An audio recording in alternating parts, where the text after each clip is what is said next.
그래서 연습 문제 제3의 벽 해가지고 1번 이 문제가 그 평가원 기출문제 반영됐던 EBS 원본 문제입니다. 별로 안 어렸을 텐데 기출문제를 풀어봤던 사람이라면 자연수 n이 2부터 10 사이의 자연수일 때 n제곱 빼기 10n 플러스 21의 n제곱근 중에 음의 실수가 존재하도록 하는 모든 n의 값을 구하시오. 이런 멘트가 처음 나왔었어요. 맨날 개수만 물어보다가 음의 실수는 어떻게 되냐 이렇게. 그럼 여기서 이것저것 할 게 많은데 첫 번째로 이렇게 2차식이 주어졌을 때 딱 봐도 인수분해가 돼 보이면은 그냥 무조건 하셔야 됩니다. 내가 아는 재료는 일단 다 쓰고 봐야 돼요. 가장 먼저 생각하는 것은 이거 인수분해 됨? 근데 딱 봤더니 잘 되잖아요. 그래서 보자마자 저도 그냥 아무 생각 없이 다 해본 거예요. A는 n 빼기 그리고 n제곱 빼기 10n 플러스 21이 n 빼기 3 곱하기 n 빼기 7로 인수분해 잘 된다. 그 다음에 어쩌고 저쩌고의 n제곱근이란 말이 나왔기 때문에 우리가 배울 때는 이렇게 배우잖아요. A의 n제곱근. 그럼 내가 해석을 잘 하기 위해서 A가 해당되는 게 뭐고 N이 해당되는 게 뭔지를 적어주는 것도 나쁘지 않다. 그래서 앞에 있는 요 긴 녀석을 이름을 A라고 제가 여기다가 명시를 한 거죠. 내가 안 헷갈리기 위해서. 그리고 우리가 A의 n제곱근 보면은 보자마자 해야 되는 것이 n이 짝수이냐 홀수이냐 갈라야 되고 그 다음에 A가 양수냐 0이냐 음수이냐를 갈라야 되니 보자마자 n이 홀수일 때 나눴고 짝수일 때를 제가 써준 겁니다. 그런 다음 이 문제가 요구하는 바가 그냥 개수만 세라는 게 아니고 그 중에서 음의 실수가 등장해야 된다고 했으니까 어제 이거 외워달라고 했죠. A의 n제곱근 중에서 양수가 나오려면 n이 짝수면서 A가 양수, n이 홀수면서 A가 양수 이렇게 있고 음수가 나오려면은 n이 짝수이면서 A가 양수, n이 홀수면서 A가 음수. 그래서 그 케이스를 알고 있으니까 적어주는 거예요. 그럼 이제 내가 중요한 것은 이 A에 대한 부호가 너무 중요하니까 이걸 부등식 풀어도 괜찮지만 그래프를 통해서 보는 게 좀 더 직관적으로 보기에 편하죠. 그래서 고등학교 교육과정은 기본적으로 그림을 많이 쓰는 게 권장됩니다.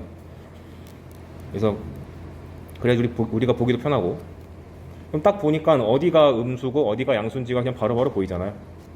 그래서 n이 홀수인데 a 값 여기 있는 2차식이 음수려면은 5밖에 없네 하고 그냥 쉽게 찾아내는 거고 n이 짝수면서 a가 양수가 뜨려면 여기 2랑 8이랑 10이 되니까 간단하게 구할 수 있다. 그래서 문제 답이 n의 값의 합을 구했으니까 싹 다 더하면 25이 나온다. 그래서 이 문제부터 슬슬 시작된 거야. 더 이상 개수만 물어보지 않겠다. 그리고 여기 옆에 풀이 보시면 제가 이렇게 막 번호 달아놨죠. 이 따라하라고 적어놓은 겁니다. 저도 해설 같은 거 달 때 제가 예전에 6평 해설 올린 거 보셨는지 모르겠는데 제가 조금 난이도가 있다 싶으면은 번호를 다 달아요.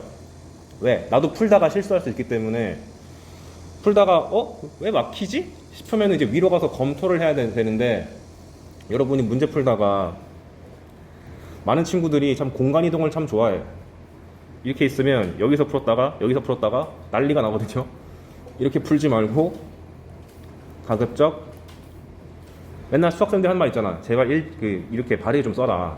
그 이유가 간단해. 수능장에서 풀었는데 분명 객관식인데 답이 없어. 그럼 잘못된 거잖아요. 그럼 대부분 친구들이 으악 하면서 다 지워. 그러면 그 지워서 날리고 내가 아는 내용도 다 날아가기 때문에 낭비가 너무 심해요. 번호를 매기면 내가 어디서 틀렸는지를 바로바로 알 수 있기 때문에 검토 차원에서라도 가급적 적어주기를 바랍니다. 제가 작년에 최상위권 가실 때도 다 시켰어요. 확실하게 점수를 먹어야 되는 사람들이니까. 플러스 1 수하면 안 되잖아. 그 다음에 2번 1이 아닌 서로 다른 두 양수 A, B에 대해서 A의 A분의 1제곱이랑 B의 B분의 1제곱이 같고 B가 5A일 때 A, B를 구해보시오. 이거 작년 수능에 나왔던 거를 살짝 식만 바꿔서 연산 연습해보라고 넣어놨습니다. 그래서 지수에서 기본적으로 가져야 되는 사고방식이 일단 문자가 두 개면 좀 기분 나빠. 하나로 통일시켜줘야 돼. 근데 이건 좋네?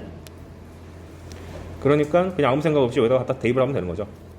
그래서 A의 A분의 1이 5A의 5A분의 1제곱이 되는 거고 두 번째 미지수가 공통적으로 보이면은 없애버리고 싶다. 그래서 지수함수의 성질을 이용해가지고 혹은 그러니까 이거를 동시에 약분시킨다 이렇게 생각할 수 있는 거고, 아니면 동시에 a제곱을 해서 없애겠다 이런 식으로 사고를 하셨을 것 같아요. 그래서 여기 불편한 미지수 a를 없애버리고, 또 분수지수가 나면 좀 기분이 나빠야 돼. 우린 기본적으로 자를 다루는 수가 자연수가 제일 쉽고 그 다음이 정수, 그 다음 유리수잖아요. 그래서 분수가 마음에 안 드니까 양변에 또 5제곱을 하자. 다막 이렇게 풀었을 것 같습니다.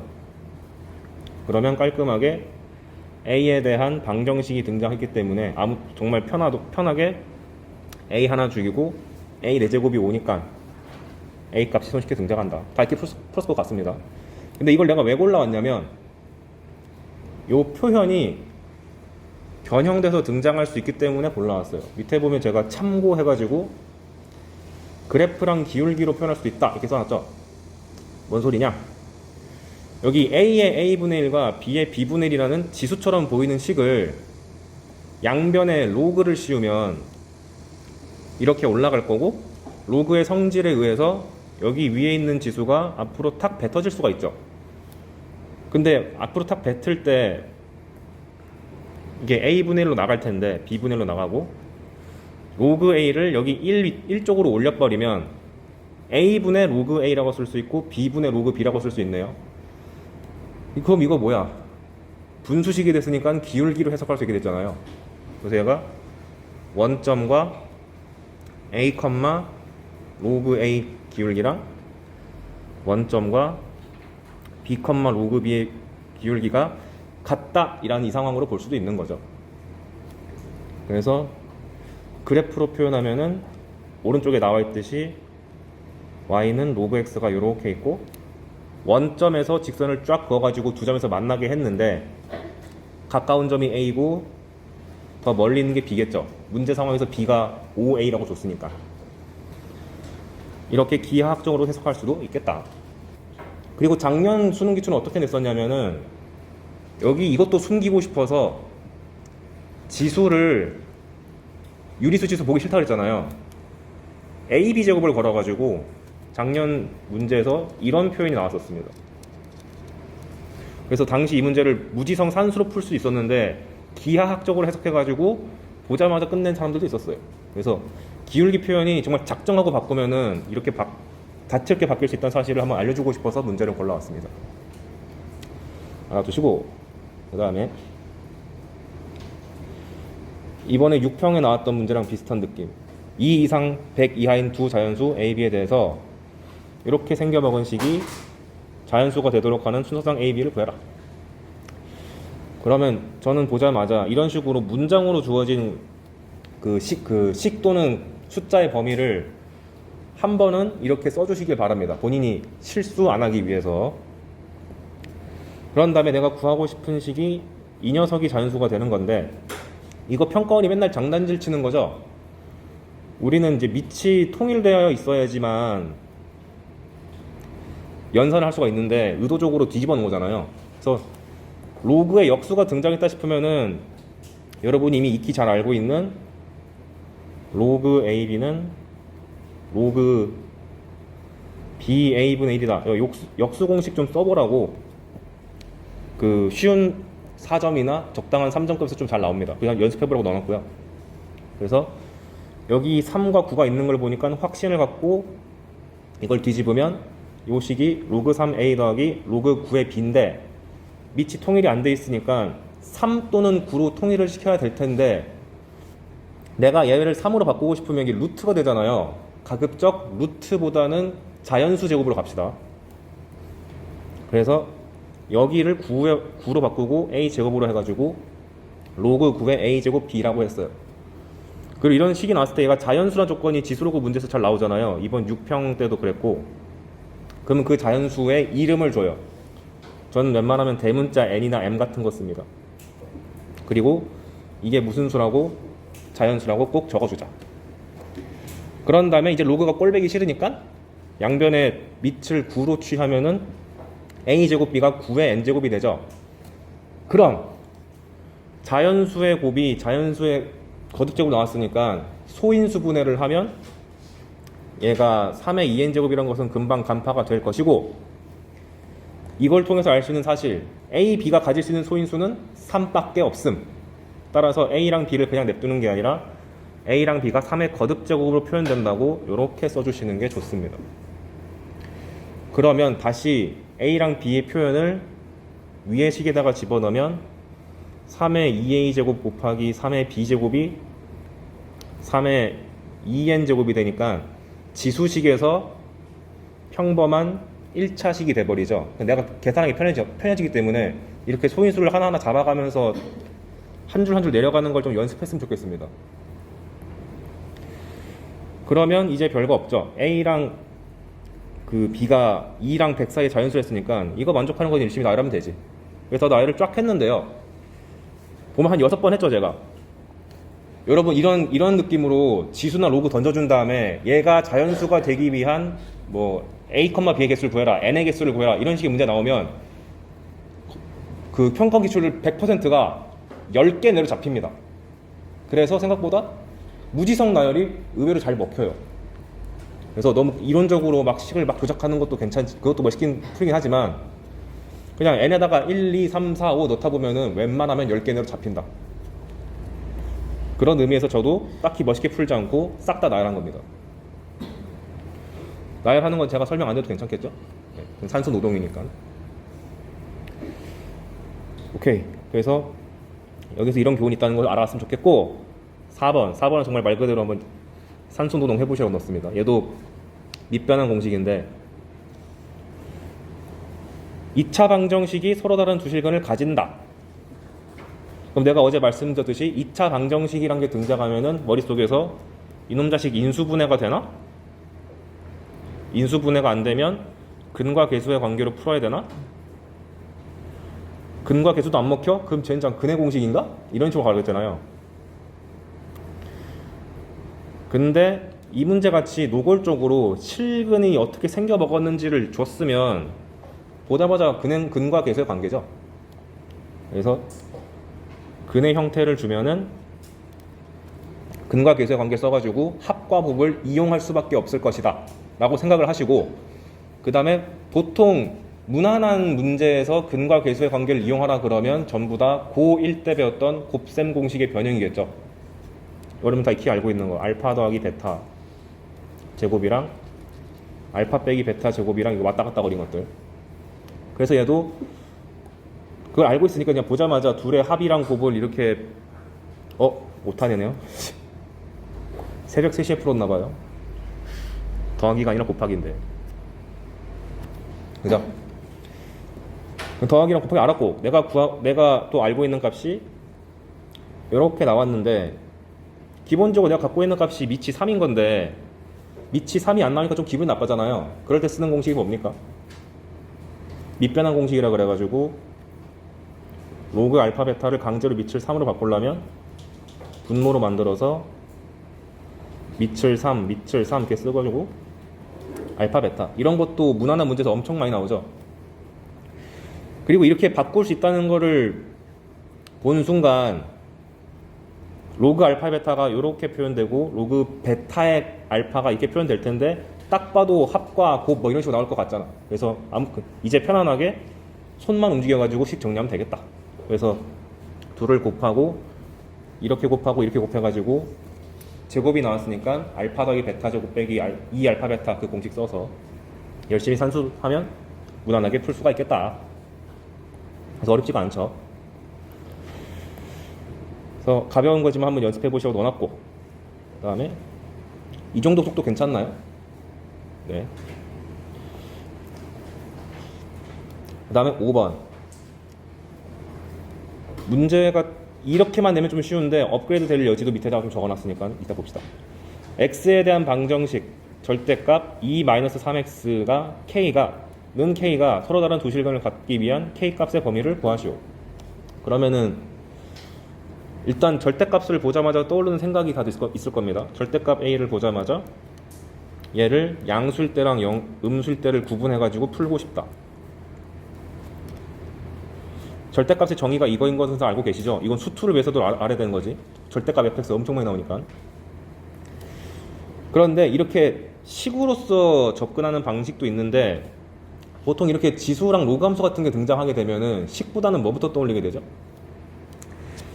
두 실근을 진짜 구하는 게 아니라 이 녀석의 그래프를 그려가지고 두 실근을 교점이 두 개다 이렇게 해석하는 경우가 많죠.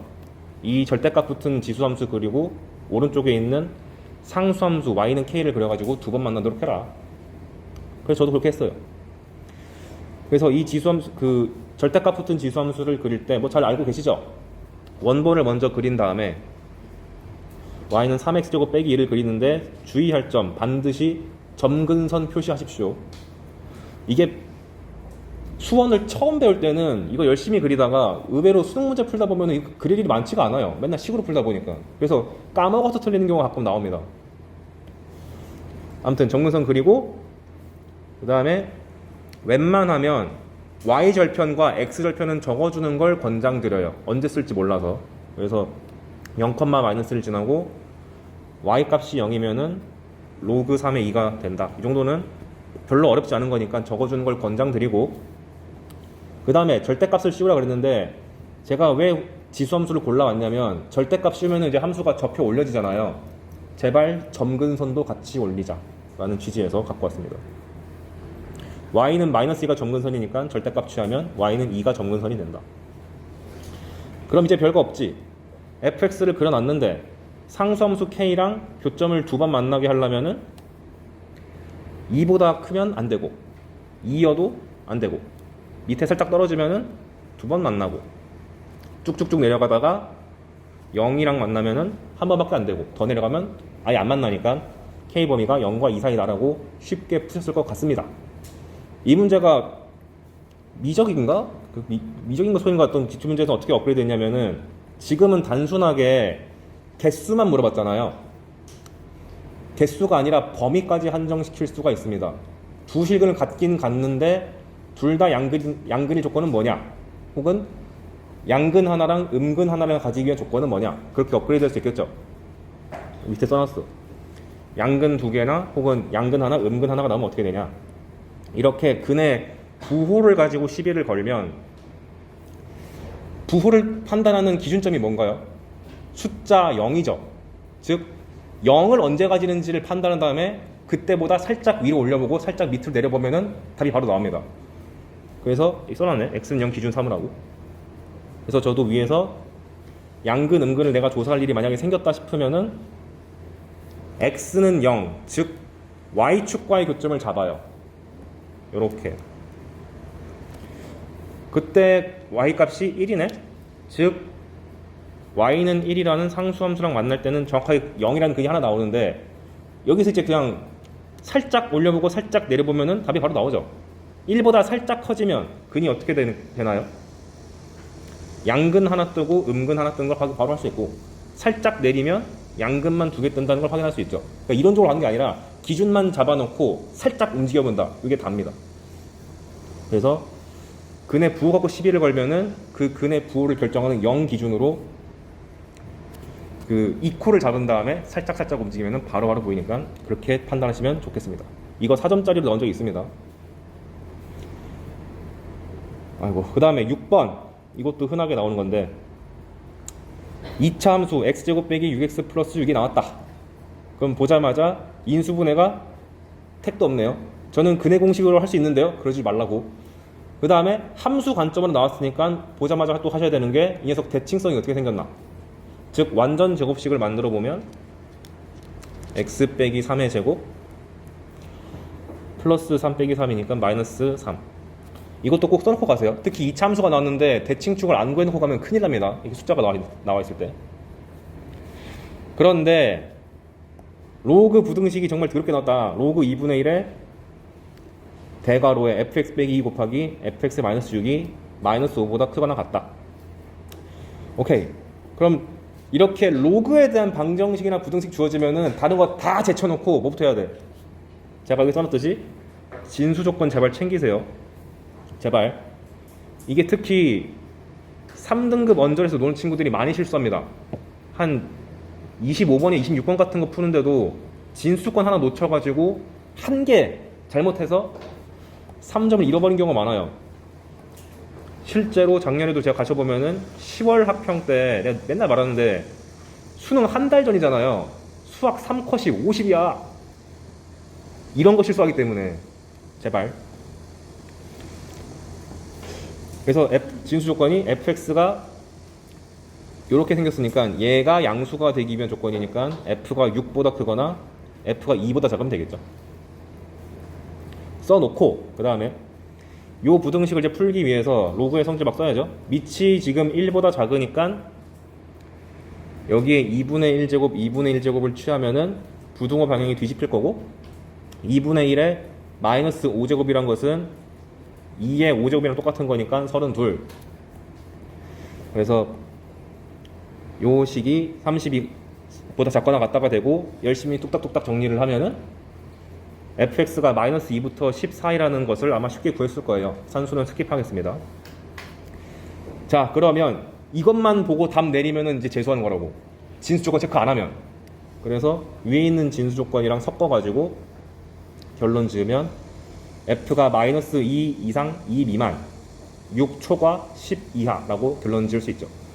여기서 이제 풀이가 두 개로 갈리는데 fx가 대놓고 이렇게 나와 있으니까 그냥 여기다가 x제곱 빼기 6x 플러스 6 넣어가지고 단순 노동 하셔도 괜찮고요.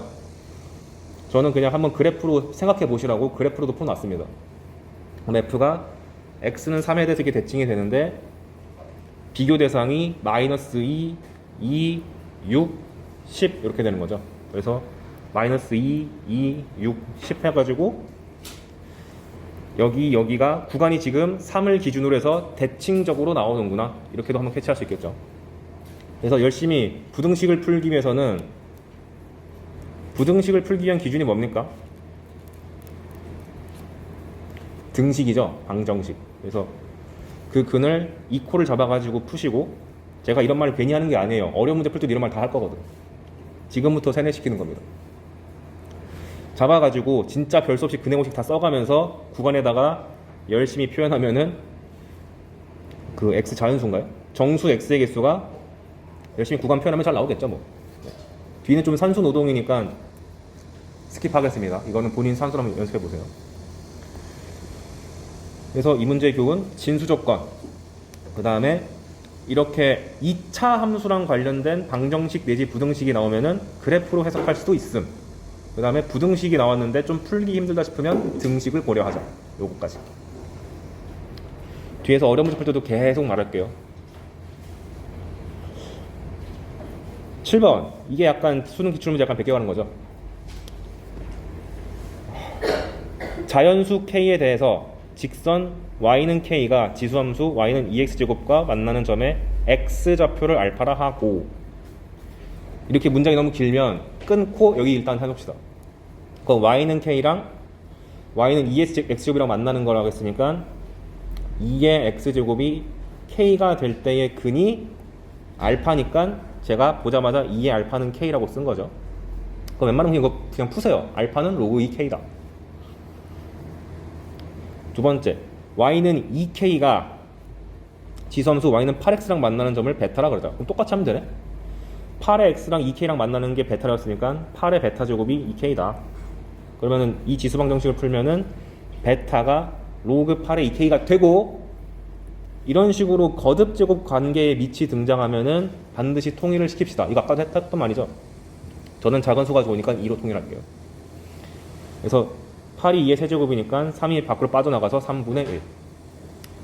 오케이. 그랬을 때, 그럼 딱 끝났네? 베타분의 알파가 2분의 5래요. 아유, 껌. 그래가지고 2분의 5라는 값은 베타분의 알파인데, 베타 여기다가 집어넣고, 알파 여기다가 집어넣으면은 이렇게 간단한 식이 세워지니까, 여기서 풀이가 두 개로 갈리는데, 어떤 친구들은 어차피 밑이 다 2로 통일되어 있으니까, 요렇게 곱하고 요렇게 곱해가지고 로그 2K를 싹 다 구할래. 이렇게 푸는 방법도 있고 저는 그것도 귀찮아서 얘 밑이 지금 2로 통일돼 있잖아요. 그럼 밑변환 공식을 써가지고 이 2를 죽여버린 다음에 2K를 밑으로 삼고 K를 진수로 삼아도 괜찮죠. 이렇게 푼 친구는 많이 없을 것 같아가지고 이렇게 풀었습니다. 그러면 2가 거슬리니까 오른쪽에 곱해주면은 5가 6 곱하기 로그 2k의 k가 되고 6을 여기다가 올려주면 로그 2k k 6제곱이 5니까 이제 2k의 5제곱이 k 6제곱이다 해서 k 값을 손쉽게 구할 수도 있겠다. 그래서 제가 이 문제를 글로만 적어왔잖아요. 실제 평가 문제는 이런 거 보통 줄 때 다 그림 그려주거든요. 그림 없이 식만 읽고도 이런 해석이 다 됐으면 좋겠다는 취지에서 그림을 거의 다 뺐습니다. 웬만하면. 숙제 마지막 문제 8번 기출문제 변형한 건데 얘도 마찬가지로 제가 그림을 일부러 안 그렸습니다. 함수 y는 로그 3x 플러스 k 그래프랑 두 함수 y는 로그 3분의 1 x랑 y는 로그 3의 6-x의 그래프와 만나는 점을 각각 PQ라 하자. 교점이 PQ라고 적기 때문에 이걸 읽자마자 나 좌표 깔아야겠다 이 생각을 하셔야 되고, 그런데 심지어 좌표에 대한 정보도 줬어. x좌표의 값의 b가 1:3이래요. 그럼 내가 굳이 PQ라는 좌표를 잡을 때 문자를 2개 쓸 필요가 없고 하나만 쓰면 되겠다는 것도 보이죠. 한 놈이 알파라 그러면 다른 한 놈은 자동으로 3알파 될 거니까. 그리고 누차 말하지만 로그 함수가 등장했기 때문에 가장 먼저 따져야 되는 것은 진수 조건. 그래서 얘가 양수고 양수니까 진수 조건이 0과 6이다. 쓰신 다음에 그래프가 안 나와 있더라도 그냥 이 문장만 읽고도 할 수 있죠. P라는 점을 알파 컴마 블라블라 잡을 수 있는데 얘가 여기 있는 로그 함수 위에 점이기도 하고 여기 있는 함수의 점이기도 하니까 둘 다 대입해서 같다 라는 연립에 필요한 식을 잡아라. 로그 3알파 더하기 k는, 그리고 밑이 지금 이놈은 3분의 1에서 좀 기분 나쁘니까 3으로 통일시켜서 마이너스 로그 3알파. 그 다음에 q라는 점은 x좌표가 이 녀석의 3배가 돼야 되니까 q의 x좌표는 3알파가 되고 3알파를 마찬가지로 두 함수에다가 동시에 집어넣어서 이렇게 식을 세울 수가 있죠. 그래서 여러분이 지수랑 로그에 대해서 연립 방정식을 많이 풀 텐데 꼭 지수 로그가 아니더라도 어떤 상황이든 간에 연립을 한다라는 생각이 들면은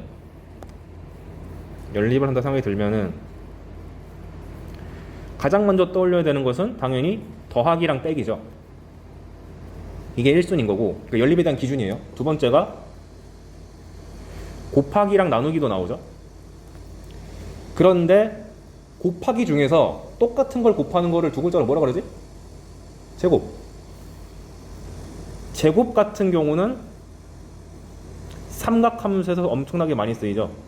왜? 코사인 제곱 더하기 사인 제곱은 1. 그것 때문에. 그 다음에 3번 같은 경우는 미지수가 만약에 2개인 경우는 무조건 1차 식을 다른 식에다가 넣어야겠다 이 생각이 먼저 들어야 됩니다. 1차 식을 찾아야 된다.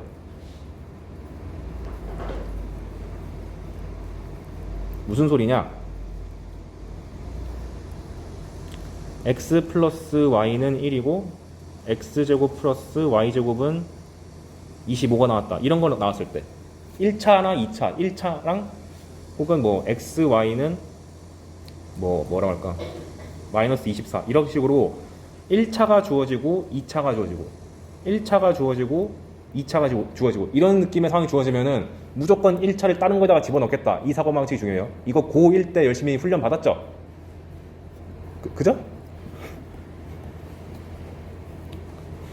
그러니까 저도 여기서 분명 둘을 연립할 텐데 일단 더하기 빼기부터 시도를 해봐야지. 그리고 가급적 연립의 기준은 또 미지수를 줄일 수 있는가? 1순위. 두 번째는 차수를 떨굴 수 있는가? 차수를 낮출 수 있는가? 우리는 다항식에 대해서 2차식으로만 떨어뜨리면 뭐든 풀 수 있잖아요. 근해 공식이기 때문에. 그래서 이런 식으로 알파랑 k가 섞인 식에서는 가장 우선적으로 해야 되는 거는 뭘 죽이기 편한가? 알파를 죽이기 편한가? k를 죽이기 편한가? 딱 봐도 k가 죽이기 편하니까 k를 죽이려면은 둘을 빼면 되겠지. 이런 식으로 근거를 가져서 문제를 풀었으면 좋겠습니다. 그냥 아는 문제는 이렇게 풀면 되고 새로운 거 넣으면 못 풀고 이러면 안 되잖아요. 그래서 빼는데 저는 밑에서 위를 뺐습니다. 그래서 kk 죽고 로그 3의 3알파에서 로그 3알파를 빼면은 1 남고, 얘에서 얘를 빼면은 여기 빼기가 더하기로 바뀌니까 이렇게 로그의 합이 주어지면은 일단 합치고 보는 거고, 그럼 2차식이 나왔고 여기가 상수가 떴으니까 부담 없이 여기다가 3을 옮겨서 열심히 정리하면 감사하게도 완전 제곱식이 나와서 알파 값이 1로 딱 떨어지게 된다. 그리고 알파 값이 딱 떨어졌으니까 이 알파라는 값을 다시 위에 있는 식에다가 아무거나 집어넣어가지고 k 값 구할 수 있는 거죠. 오케이. 이것저것 쉬운 문제긴 한데 이것저것 얻어갈 수 있는 게 많은 문제였습니다. 그리고 하나 주의할 점, 이게 평가 문제 같은 경우는 장난질 잘 안 치는데 사설 문제라 이제 여러분이 한 9월쯤 되면은 모의고사 많이 풀 거 아니에요. 사설에서 장난질 치는 게 뭐가 있냐면 여기 있는 로그의 3분의 1x가 가장 보기 편한 방식은 사실 마이너스 로그 3x가 제일 보기 편한 거잖아요. 근데 사설에서 어떤 짓을 하냐면은 여기 있는 마이너스 1이란 것을 밑에다가 집어넣으면 3분의 1이 되는데 진수에다가 집어넣으면 어떻게 돼요? 3의 x의 마이너스 1제곱이 되니까 유리식이 되죠. 요렇게. 그래서 로그 함수를 풀고 있는데 아니 왜 진수에 분수식이 나오지? 이거 갖고 장난치려고. 그래서 여러분이 로그 만났는데 진수의 분수식이 보였다? 무조건 마이너스 1제곱을 없애란 뜻입니다. 얘를 해석할 때 루트를 씌우고 다시 제곱해봐요. 그러면 제곱이 없다고 생각해보면 루트 x제곱 더하기 y제곱은 0,0과 x, y 사이의 거리라고 해석할 수 있죠. 즉 이렇게 제곱식이 합쳐진 걸 보면은 원이 아니고 거리로 해석하는 것을 좀 더 권장합니다. 왜 그렇죠? 우리가 거리에 대해서 배운 게 몇 가지 있어요. 거리라 하면 무엇과 무엇 사이의 거리 이렇게 우리가 표현하잖아요. 가장 먼저 배운 게 뭐죠? 점과 점. 이건 그냥 공식 쓰면 되잖아.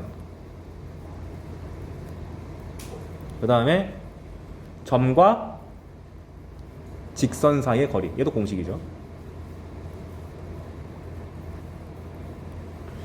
그래서 이거 말고 직선과 직선 사이의 거리 공식도 있긴 한데 평행할 때, 근데 사실 평행한 직선 사이의 거리 구하려면 보통 어떻게 구하나요? 그냥 여기 한 점 하나 아무거나 잡아가지고 이 초록색 점과 밑에 있는 직선 사이의 거리 구하면 그게 직선 사이의 거리가 되는 거죠. 그래서 얘랑 별반 다를 거 없으니까 생략하고요. 결론적으로 우리가 배운 공식은 크게 점과 점, 점과 직선인데 이게 응용되면 뭐로 바뀌냐? 원과 점 사이의 거리, 원과 직선 사이의 거리, 이렇게 응용돼서 나옵니다. 이거는 지수 로고 때문에 하는 게 아니고 통틀어서 다 중요하기 때문에 그냥 지금 정리를 할게요. 원과 점 사이의 거리의 최대치수, 이런 문제 많이 봤을 거 아니에요. 어떻게 하죠? 원이 이렇게 둥글둥글 있으면 내가 곧 삼각함수 때 아주 지겹게 말할 텐데 원이 나오면 무조건 생각해야 되는 두 가지, 두 글자랑 세 글자. 중심과 반지름. 이 두 개가 왜 중요해요? 원의 정의에 들어가 있잖아. 원의 정의가 뭔데?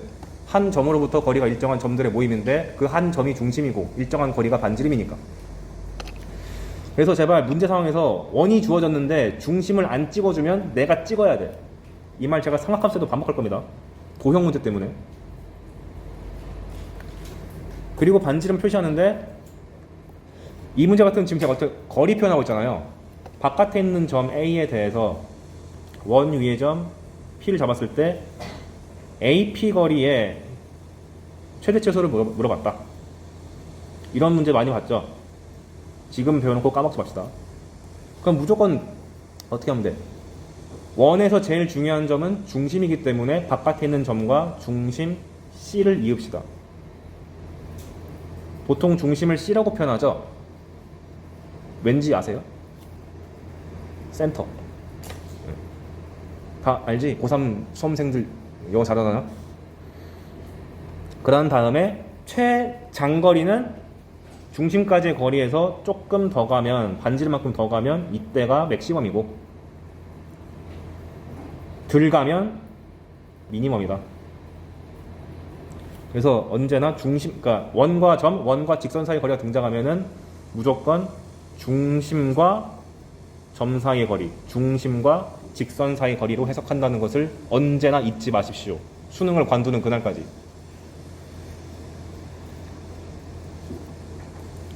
그 당연히 오래 관두겠네요. 그치? 제발. 그 다음에 원이 이렇게 둥글둥글하게 있고 직선이 이렇게 있을 때 직선 위의 한 점과 원 위의 한 점의 사이의 거리의 최소값을 물어보면은 보자마자 중심을 잡으시고 중심과 직선 사이의 거리를 구한 다음에 뭘 빼줘야 돼요? 반지름만큼 빼줘서 아이고 색깔 색깔 왜 이러냐? 민트색. 여기 거리를 구하면 되겠죠. 오케이. 지수 함수가 요렇게 하나 있고 요렇게 하나 있을 때 뭐 어떤 직선이랑 만나가지고 A랑 B가 생겼다. X1, Y1이고 X2, Y2다 했을 때 뭐 선지 디귿이나 니은 정도에서 이렇게 완전 제곱식끼리 비교하는 것도 충분히 출제가 될 수 있거든요. 그럼 얘를 해석할 때 원의 방정식처럼 해석하면 너무 힘들거든요. 그래서 얘를 얘는 원점과 x1, y1 사이의 거리구만. 원점과 x2, y2 사이의 거리구만. 이런 식으로 해석하셔야지 직관적으로 바로바로 볼 수 있습니다. 이런 선지를 제가 의도적으로 깔아놓은 문제가 뒤에 있으니까 연습 문제 풀면서 고려해봤으면 좋겠고 물론 원점만 나오는 건 아니겠죠. 이런 식으로 x1 빼기 1제곱, y1 더하기 1제곱 이런 식으로 등장하면은 여기 빼기를 기준으로 점을 잡아서 1,-1과 x1, y1 사이 거리의 제곱까지 쓰셔야 됩니다. 왜? 지금 제가 생략된 게 루트 제곱이다 보니까 이거를 학생들 까먹어서 틀린 경우가 있어요. 조심하세요. 오케이. 다 적어놨네? 사람은 안 변해요. 그래서 점과 점, 점과 직선, 점과 원, 직선과 원 까먹지 말자. 수투, 미적 다 나올 수 있으니까. 여기까지 해서 지수로그에서 제가 중킬러급 이상을 풀 수 있을 만한 재료는 다 소개한 것 같습니다. 그럼 상학함수에서 우리가 배웠던 거 잠깐 돌이켜보면 뭐뭐 배웠죠? 처음 배울 때? 일반각과 고도법. 근데 여기서 내신 유형이 이거 안 줘도 돼. 내신 유형 같은 경우 이런 거 나오잖아요. 두 동경 알파 베타에 대해서 이 알파 베타가 뭐 일치할 조건, 원점 대칭일 조건, x축 대칭일 조건 뭐 이런 거 내신 문제 풀 때 많이 보잖아요. 안 나와. 그냥 과감하게 벌셔도 됩니다. 제가 이거 낼지 안 낼지 진짜 걱정돼가지고 평가를 매번 째려봤고 예시 문제 같은 거 다 봤는데 한 문제도 안 나오더라고. 너무 지엽적으로 암기성 문제여서 안 내는 것 같습니다. 그래서 여기서 캐치해야 될 거는 그냥 파이가 180도 나라는 기본 상식과 부채꼴 정도만 챙겨주면 될 것 같아요. 이거 다 공식 아시잖아요. 특히 미적하는 친구는 이거 모르면 재수해야 되죠. L은 R세타랑 넓이는 2분의 1 R제곱 세타. 이거 다 아시면 된 거고.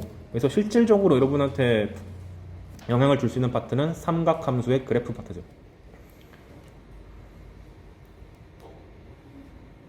그래서 삼각함수의 그래프 파트가 보통 출제가 되면 방정식 형태로 많이 출제가 되는데 이 방정식을 진짜로 실근을 구하는 게 가능한 경우가 있고 실근을 못 구하는 경우가 있는데 실근을 대놓고 구할 수 있으면 무조건 쉬운 4점 이하입니다. 얘는 쉬워. 풀 수 있게 줬다는 뜻이니까. 대부분 어려운 경우는 실근을 구체적으로 값을 못 구하는 경우였죠. 이런 경우는 100% 대칭성과 주기성을 쓴다고 생각을 하셔야 됩니다. 근데 대칭성 주기성을 따질 때 어떤 걸 좀 조심해야 되는지를 지금부터 언급을 해드릴 거고, 그 다음에 대칭성 주기성 뿐만 아니라 여러분들 그런 거 배웠죠. 2분의 파이 플러스 세타, 파이 빼기 세타, 각변환 같은 계통.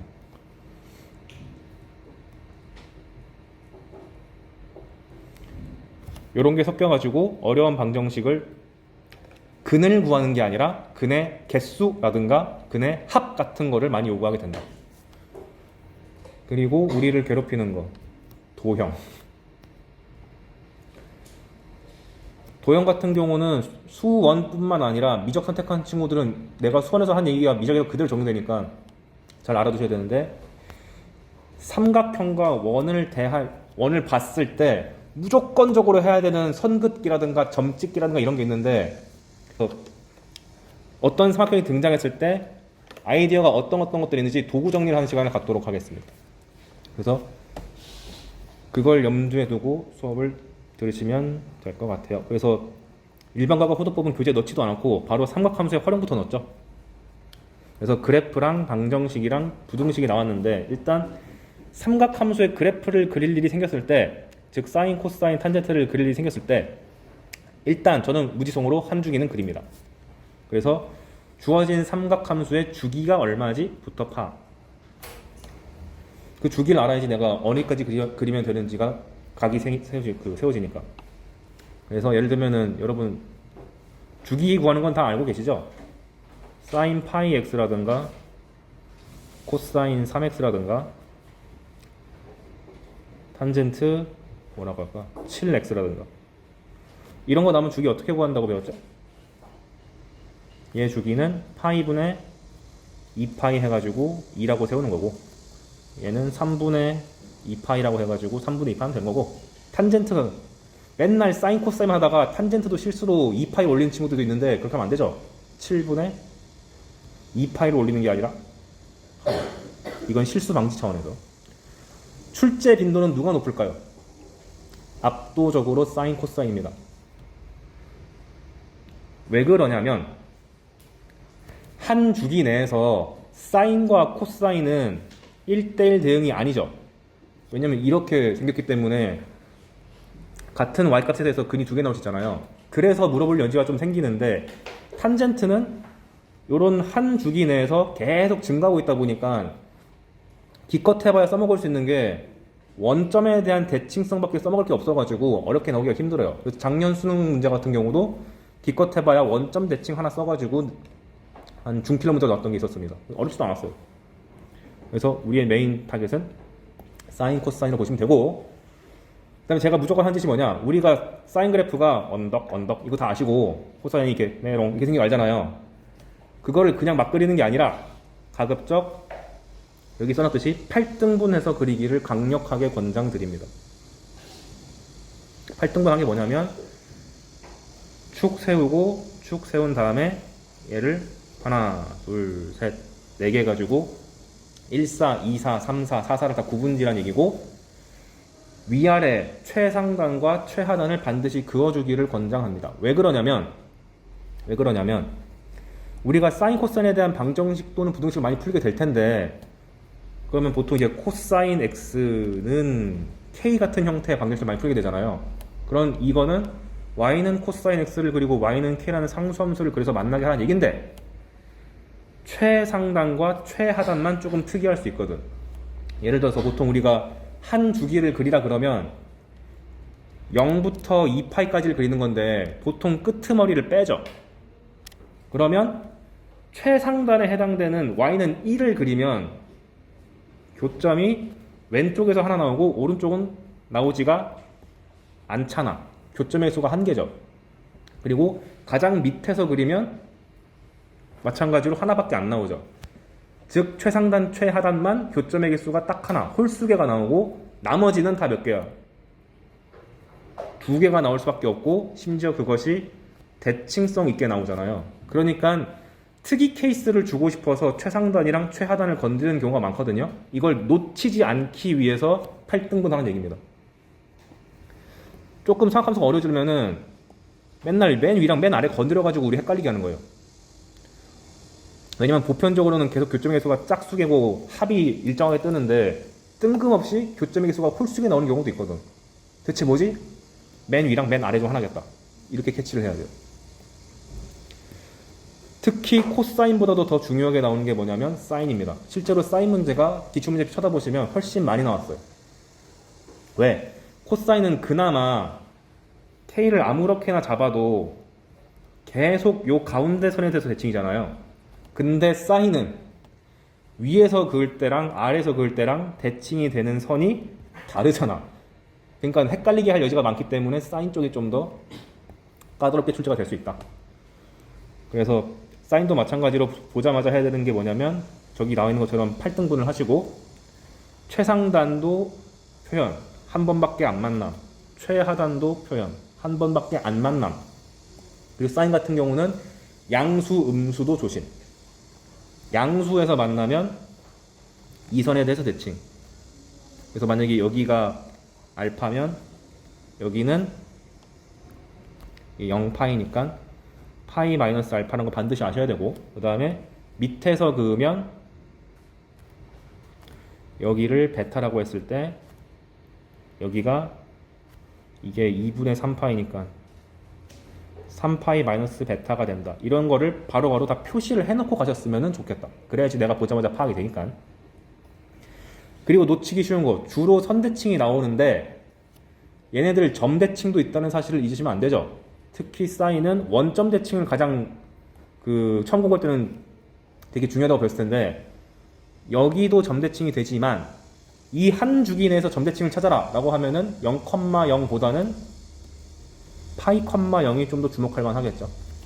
그래서 이 파이, 0에 대해서 이렇게 선을 그으면 여기서 만나는 점과 여기서 만나는 점이 대칭성 있게 등장한다. 이렇게까지도 등장할 수가 있습니다. 이미 이런 기출문제도 있고요. 그래서 사인이 가장 건덕지가 많다. 출제할 만한 게. 그걸 염두에 두고 공부했으면 좋겠다. 그래서 밑에 정리해놓은 거 특징. 반드시 8등분을 하시고 최대값, 최소값 표시하시고 요 가운데 해당되는 축까지 강조를 해주셨으면 좋겠다. 0은 언제나 중요한 거니까. 그 다음에 방정식을 그래프로 풀 때는 점대칭과 선대칭과 주기를 이용해서 실근의 개수랑 합에 대한 주제가 100% 나온다는 사실을 인지하고 가자. 100%입니다. 출제 안 하면 수능이 미친 거예요. 아유, 편집할 게 또 생겼네. 잘못 낸 거예요. 그리고 3번. 사인, 코사인의 특징. 치역이 전범위가 아니고 제한되어 있죠. 그래서 이건 언제 쓰냐면 저번 시간에도 내가 말했던 것 같은데 이따도 설명했지만 사인과 코사인과 사인, 코사인이 아닌 다른 녀석이 맞붙었을 때 1차 함수라든가 2차 함수라든가 삼각이 아닌 것이 등장했을 때는 이 녀석의 치역을 고려해서 그려야 됩니다. 무슨 말이냐면 사인 x는 x제곱이라는 방정식이 주어졌다고 할게요. 그러면 이 방정식 푸는 건 당연히 미친 행위죠. 어떻게 풀어 이걸? 당연히 이거의 실근의 개수를 물어보게 될 텐데 사인 x라고 하지 말고 죄송합니다. 사인 파이 x라고 할게요. 그러면 사인 파이 x의 치역이 마이너스 1부터 1까지잖아요. 그러니까 오른쪽에 있는 이 x제곱을 그릴 때 전범위 이렇게 다 그리는 게 아니고 이 x제곱도 마이너스 1부터 1까지 가지게 되는 x값만 찾아가지고 거기만 그리면 된다. 그 뜻입니다.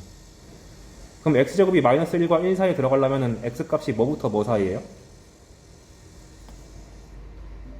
x제곱이 이렇게 되려면 이건 무조건 성립하는 거고 x제곱이 1보다 작으려면 마이너스 1부터 1까지만 내가 그래프를 그리면 되겠구나 라고 정역도 제한시켜 놓고 가는 효과가 생길 수 있다.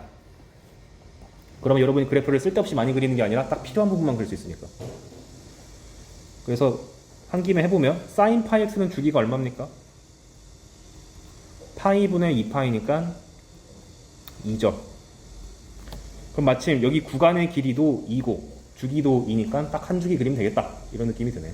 그래서 1, 마 1, 0, 2분의 1, 마이너스 2분의 1 해가지고 사인 파이 x가 언덕 아래로 언덕 이렇게 한 다음에 x제곱은 마 1,1 마이너스 1,1 지나고 빵, 지나서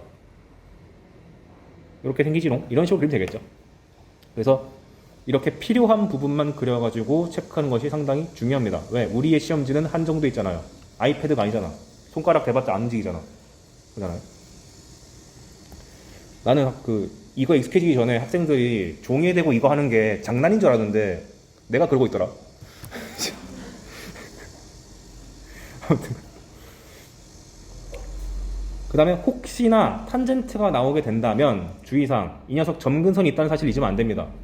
점근선을 쓰든 안 쓰든 간에 본인이 열심히 땡땡땡땡 쳐가면서 점근선을 꼭 쓰셔야 되고, 그 다음에 이 녀석한테서 대칭성을 요구한다면 얘는 선대칭이 없기 때문에 점대칭이 활용될 수밖에 없다는 사실을 꼭 기억해 주면 됩니다. 그래서 보통 이렇게 요 점을 통과하는 직선 같은 거를 던져줄 일이 많을 거예요. 그래야지 대칭성 써먹기 좋거든. 그러면 여기 붙어 있는 요 점 A랑 여기 있는 점 B가 요 점에 대해서 대칭이다. 그걸 쓰고 심지어 길이까지 같다까지 조건을 활용해야 됩니다. 그냥 대칭이다 이래서 끝내면 안 되고. 그 작년 수능 문제 같은 건 어떻게 냈었냐면은 이 대칭성 플러스 얘를 요렇게 그으면은 요게 한 주기가 된다 까지 활용해서 문제가 나왔었습니다. 아마 이 삼각형이 정삼각형이었던 것 같아요.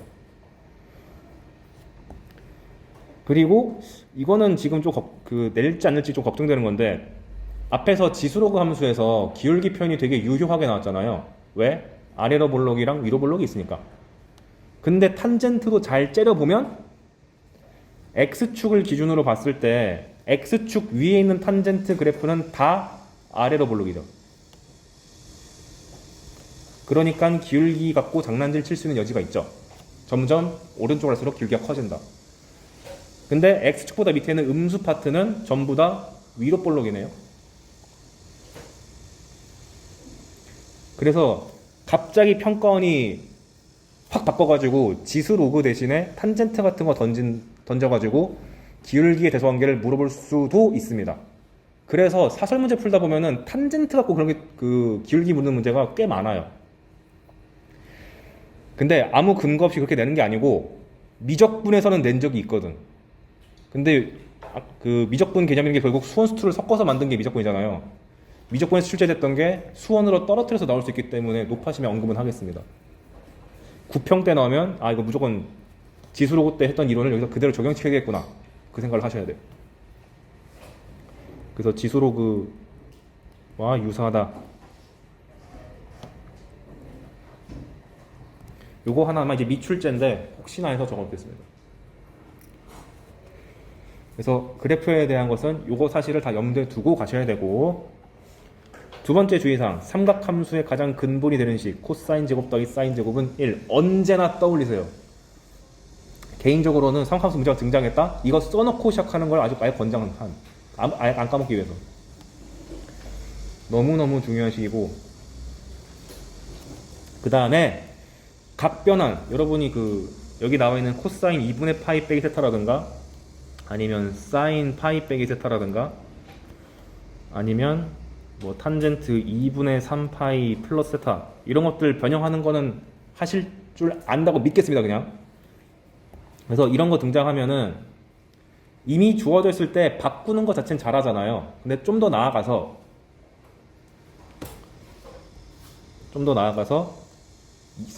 그 수능 완성 기출 문제가 수능 완성 문제가 반영돼서 기출된 게 있는데, 우리가 보통 사인 코사인에 대한 2차 함수가 주어지면 기껏 해봐야 지금까지는 이거 적지 말아보세요.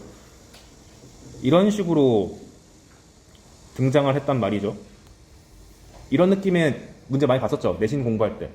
그런데 몇 년 전에 EBS에 한 나쁜 출제자가 나 이제 지겨운데? 하면서 사인 제곱 4분의 파이 플러스 세타 사인 세타 빼기 4분의 파이였나? 이렇게 냈어요.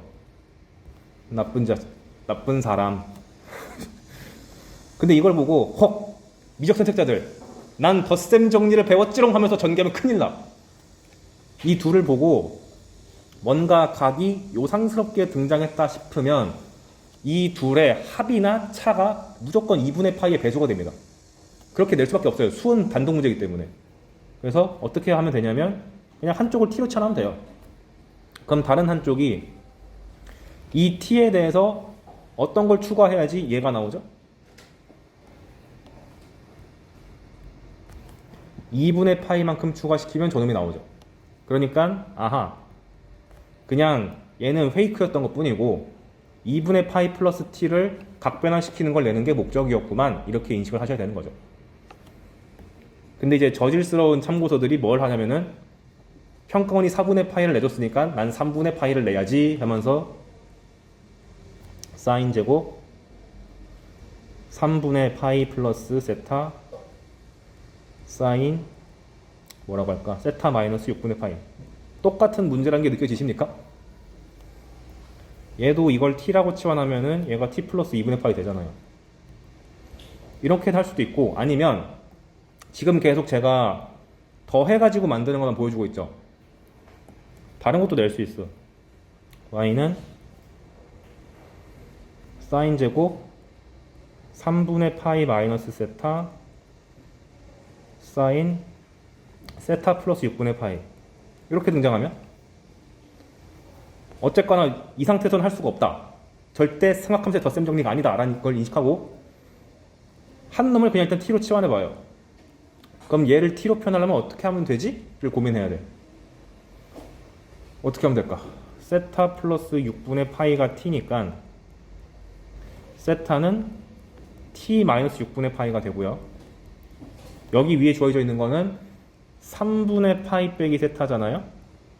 그러면 3분의 파이에서 t 마이너스 6분의 파이를 이렇게 빼게 되는 거니까 3분의 파이 더하기 6분의 파이가 돼서 60도 더하기 30도잖아. 90도죠. 2분의 파이 마이너스 t가 됩니다.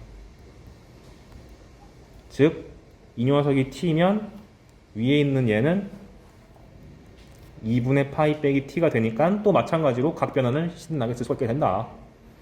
그래서 옛날 기출과는 달리 노골적으로 이렇게 줄 수도 있지만 이놈 때문에 어떻게 나올지 모른다 이제는.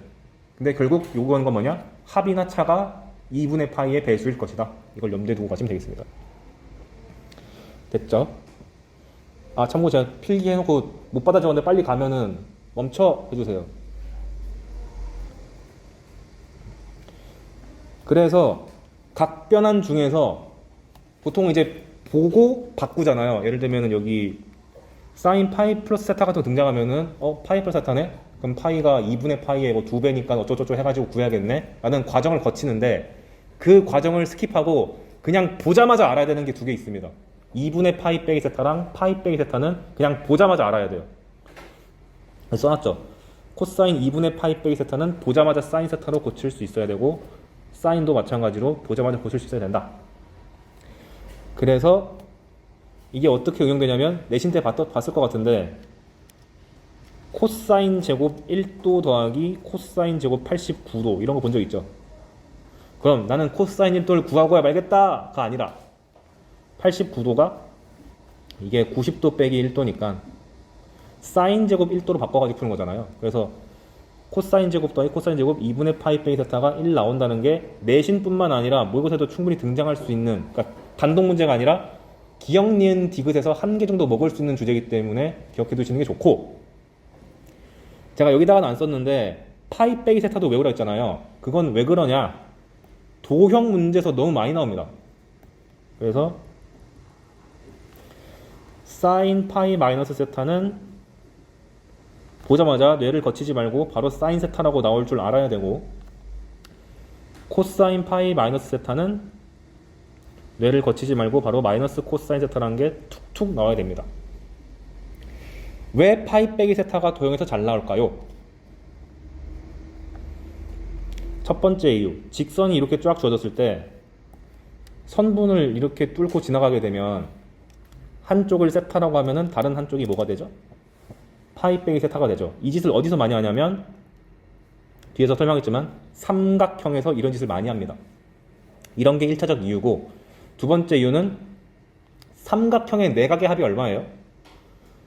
180도 파이잖아요. 그래서 A 더하기 B 더하기 c는 파이라고 적을 때 한 놈만 넘겨서 a 플러스 b를 파이 빼기 c 이렇게 할 수도 있기 때문에 두 번째 이유. 세 번째 이유. 이번 6평 때도 나왔는데 원에 내접하는 사각형. 거기서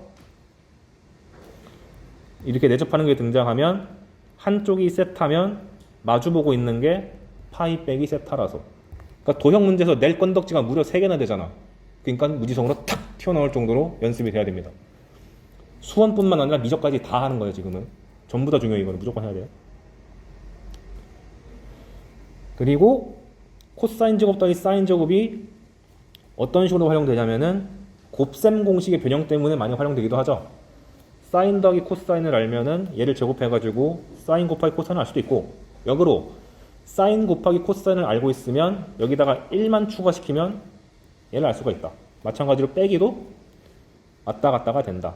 그래서 가끔 가다가 쉬운 서점급 이하에서 곱셈 공식 변형으로서 등장할 수도 있기 때문에 주의.